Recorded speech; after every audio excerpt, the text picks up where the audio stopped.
Pourquoi on l'a mis là? Parce que les crises au niveau de la paternité, souvent, surviennent dans ces périodes. La parole est à vous. Est-ce que l'introduction du parti des 7 minutes je veux d'abord remercier le monde pour m'avoir invité. Et 7 minutes, pour moi, c'est un grand défi. Alors, vous allez certainement voir des petites erreurs ici et là, des fautes de frappe, peut-être. Alors, ceux qui sont aguerris, je m'en excuse, vraiment, vraiment. Je pense que vous savez, à 4h30 du matin, je dis c'est pas assez, c'est trop court, c'est trop long. Alors, j'ai été plein d'ajustements.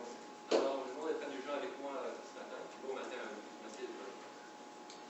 Alors, Père séparé, l'objectif de cette présentation, c'est de présenter Père séparé dans sa spécificité, mais dans son ensemble aussi par rapport à la quantité des services qu'on offre. Alors, c'est un peu l'objectif. Comment se situe Père séparé dans sa spécificité? Et quelque part, on est convaincu que ce que Père séparé offre une spécificité qui fait partie de l'ensemble, en fin de compte, de la santé et bien-être des hommes dont Raymond a parlé. Ça fait aussi de toute la partie de la famille, toute la partie aussi, ce qu'on touche nous beaucoup, c'est la partie de mission et justice. Il faut oublier que 95% des pères qui viennent à Père séparé viennent purement et simplement par la porte du juridique. Une fois que cette porte est ouverte, là on fait un autre travail. Alors, la présentation ce matin, il va être fait partie en 3 parties.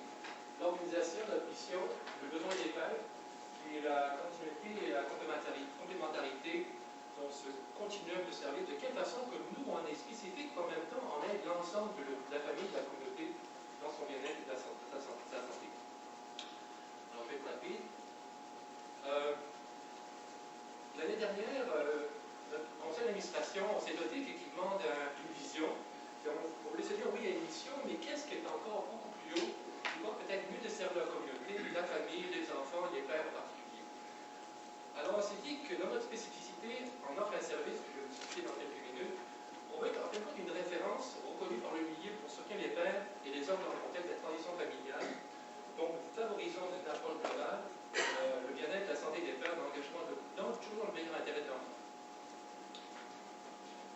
La mission sur laquelle on veut s'outiller et se mesurer, c'est donc sensibiliser, c'est la porte d'entrée, informer, éduquer le père, quelque part, et comprendre ce que c'est effectivement tout l'aspect juridique, et comment le soutenir dans une approche beaucoup plus globale.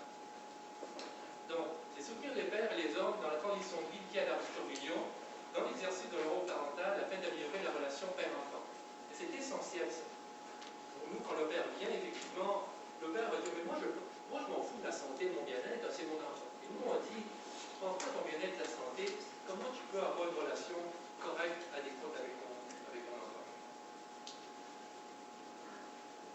On a plusieurs services. On est ouvert de lundi et jeudi avec le nouveau 20 000 $ qu'on a reçu sur la santé.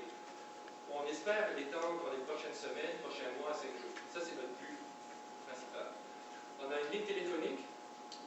On dit du lundi au jeudi, mais le Père séparé s'assure toujours le vendredi, samedi, dimanche. On a des fois des urgences.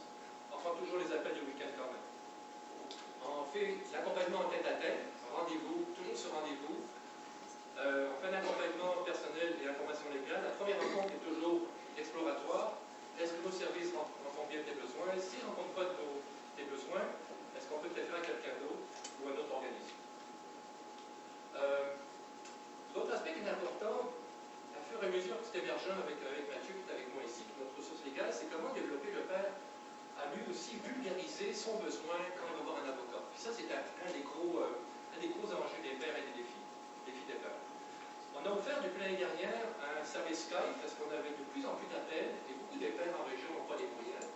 Donc, on a ouvert aussi un service Skype qui commence à prendre une certaine ampleur.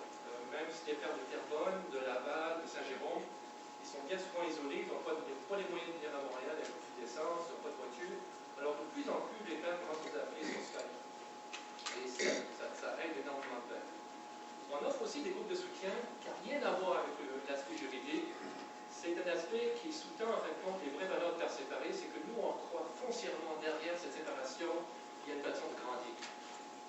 Rien n'arrive pour rien dans la vie, et la séparation vient d'un déclencheur pour mieux se connaître, pour peut-être donner un sens à la perte qui vient de se passer. Alors le groupe de soutien est vraiment là pour aider le père à prendre conscience de qui il est en rapport avec la relation avec son fils et son enfant.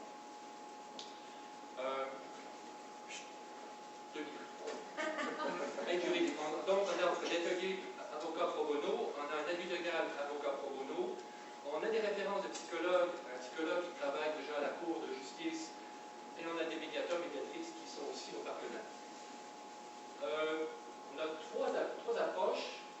C'est l'approche légale, toujours dans l'esprit de la coparentalité, donc on veut s'assurer que les droits des responsabilisés sont correctement bien respectés entre les mères et les pères. Donc c'est vraiment dans une approche, là, donc moi dans une approche famille.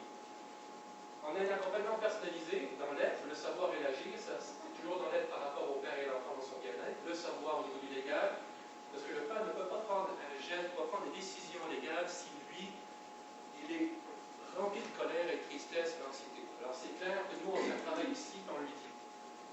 Et le groupe de soutien vient un petit peu, je dirais, donner un autre sens à mettre compte à l'intérieur du père. Je suis un peu pressé, je vais penser ça. On a des valeurs misées sur les forces. On n'est pas des valeurs dans un processus de deuil et pardon, donner un sens à leur émotion et leur perte en partageant leur vécu. C'est ça, je vais penser ça, je vais penser ça. Ça, c'est quelque chose. Qu'est-ce que les pères, depuis l'année dernière, avec la mise en place du plan stratégique, on fait un questionnaire de satisfaction auprès de nos pères pour savoir qu'est-ce qu'ils veulent. Grosso modo, celui qui me frappe le plus ici, c'est définitivement les pères, ils ont besoin de plus d'informations, d'être éduqués, pas nécessairement qu'on leur donne les décisions, mais qu'ils comprennent la sémantique des processus judiciaires, tout en l'accompagnant, tout en faisant l'accompagnement au niveau de leur bien-être dans la relation personnelle. Vous voyez, depuis 2007-2008, il y a eu une croissance fulgurante. On est passé de 450 à 1250 au niveau des appels téléphoniques. Au niveau des rencontres, on est passé de 95 à 350 au niveau locaux. Et au niveau des rencontres, des groupes de soutien, on est passé de 98 à 324. Effectivement, il y a un phénomène vraiment de demande d'aide. Ce qui est important, c'est que j'ai fait un cours avec Gilles Tremblay l'année dernière, que j'ai adoré parce que je faisais des interventions de façon un peu plus intuitive, et Gilles m'a vraiment aidé à me structurer, et qu'effectivement, on a une approche, une spécificité genre masculin. La première heure que j'avais fait, je disais au père, comment tu te sens? Ça marchait pas. Quand je dis au père, comment tu vis ça? Est-ce que tu as réussi à dormir depuis quelques mois? Il dit non. Alors c'est comme une porte d'entrée, effectivement, pour introduire la persévérance. Je pense ça, je pense ça, je pense ça. Ok, alors, donc continuons. Le persévérer fait partie, à mon avis, dans cette spécificité au niveau du légal, bien-être de l'homme dans une approche de coparentalité, effectivement, qui est unique. Et à mon avis, ça peut certainement, et on se repasse beaucoup de pairs avec l'oxygène aussi, qui viennent nous voir dans un besoin spécifique, en étant dans les mêmes locaux. Donc, effectivement,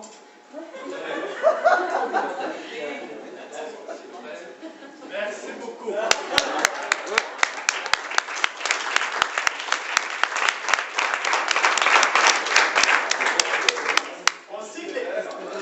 On sait que l'exercice est super difficile, mais Patrick a quand même réussi à nous dire qu'il y a plein de choses essentielles qu'il fait. Et on voit qu'à chaque année, il y a un accroissement de la demande. Moi, je me dis qu'il faudrait qu'il y ait au moins un organisme de type père séparé dans chacune des régions du Québec, si on avait un vrai continuum de services. Et on a pris l'exemple de père séparé, mais il y a aussi